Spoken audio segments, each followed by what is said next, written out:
minggu lalu itu adalah metode IP dalam domain frekuensi. Yang parameter fisiknya ada dua, yaitu resistivitas semu dan casabilitas, gitu kan ya.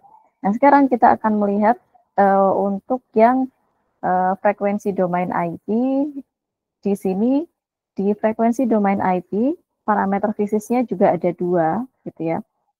Nah, kemudian nanti kita lihat beberapa contoh aplikasi metode IP, karena kebanyakan metode IP ini adalah di dalam domain waktu, maka nanti contohnya itu banyak di domain waktu ya. Nah, yang pertama kita ingat dulu bahwa di dalam time domain IP, pengukuran kita itu dilakukan dengan menginjeksikan arus listrik ke bawah permukaan, lalu setelah sekian detik arusnya kita matikan. Nah, kita juga akan meninjau ketika arusnya dimatikan, terdapat peluruhan potensial, gitu ya. Dan itu kita sebut sebagai IP effect ini. Nah, itu di dalam time domain IP. Lalu kalau di frekuensi domain IP bagaimana? Di dalam frekuensi domain IP itu kita injeksi arus juga ke bawah permukaan, di mana arus yang kita injeksikan itu dibuat sedemikian rupa sehingga arusnya itu membentuk suatu gelombang. Ya, sekali injeksi membentuk suatu gelombang gitu. Nah, ini kan berarti ada variasi nilai arus yang kita injeksikan. Pada prakteknya untuk membuat arus yang kita injeksikan itu membentuk gelombang itu kan sulit, ya kan? Makanya frekuensi domain IP itu sangat jarang digunakan. Nah, kalau secara teoritis seperti ini ya di dalam frekuensi domain IP. Jadi kita injeksi arus, ya awalnya mulai dari nol dulu ya, arusnya belum kita injeksi, lalu diinjeksi pelan-pelan arusnya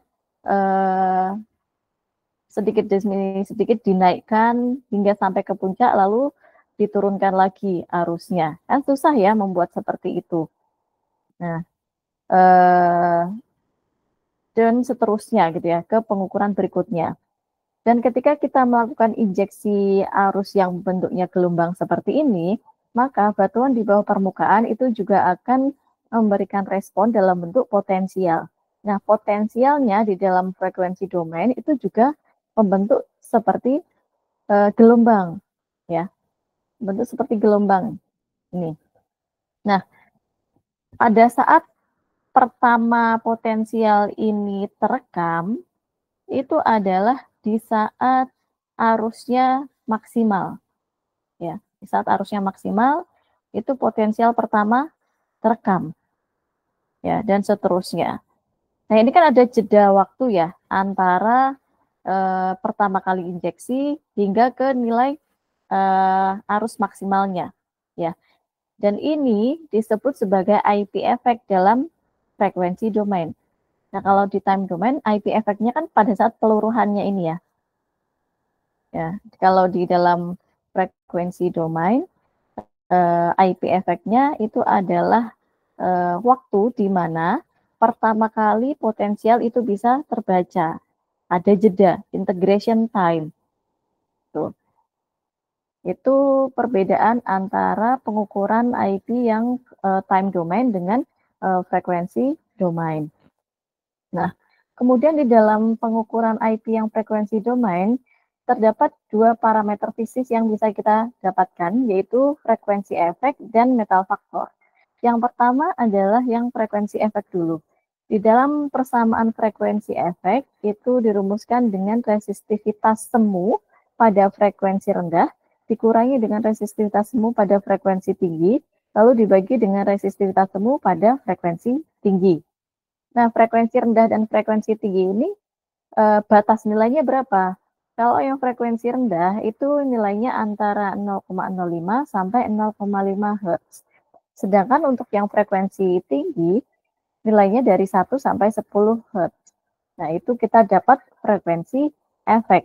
Nah, frekuensi efek ini bisa kita nyatakan dalam persen, nanti dinamakan dengan persen frekuensi efek. Tinggal kita kalikan dengan 100%, gitu ya. Itu adalah parameter fisik pertama dari domain frekuensi IP, yaitu frekuensi efek.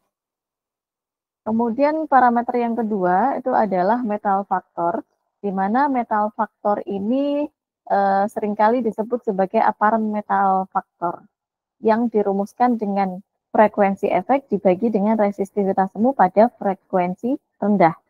Ya, jadi untuk mencari metal faktor kita harus cari dulu si frekuensi efeknya, ya, gitu.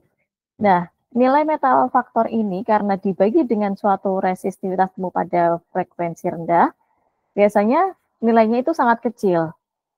Nah, karena nilainya sangat kecil sehingga dikalikan dengan suatu arbitrary faktor, ya.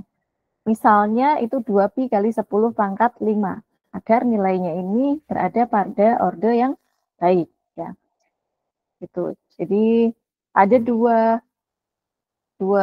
parameter fisis yang diperoleh dari frekuensi domain IP, yaitu frekuensi efek dan metal faktor.